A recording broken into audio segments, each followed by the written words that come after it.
Sometimes just a 90-minute filler. This is what you need.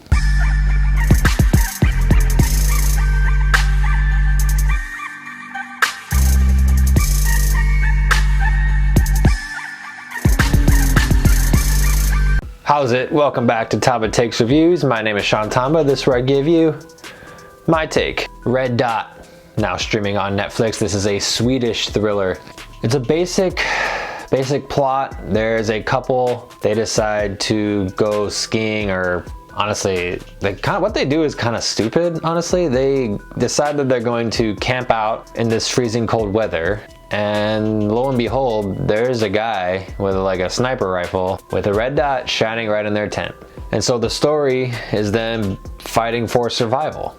The problem, however, with this, our two main characters, this couple, they're not likable at all. And this movie tries to set up, I don't know if they wanted them to be likable, because the way they act is not okay. The woman especially, she kind of is a bit of a bitch, asshole. But you learn that she's pregnant very early on, so you almost excuse her. But looking back on it now, what she ends up doing earlier in the film negates feeling any sympathy for her, even though she's pregnant. This movie also opens with basically a spoiler. It's very tough, in my opinion, when you show an opening scene and then you go back in time, eventually leading up to said scene.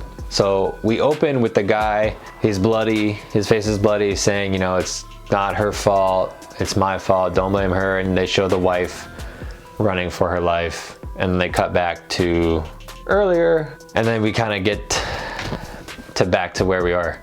Another problem I had was they're in this freezing cold weather, but it wasn't accurate as far as when they're breathing, you don't see their breath. I know it's a very minute detail, but if you want to I feel like if you want to make it more believable, have that happen. It's not that hard. I mean, I don't know how hard it is to put a special effect in there, but other movies have done it. So I will say, when everything comes full circle, I was pleasantly surprised. I enjoyed what happens in the end. But again, throughout the whole movie, when this couple is getting terrorized and they're like, for instance, this guy falls through the ice. Now he's not coming up, but you know he's gonna survive because of the first scene in the film.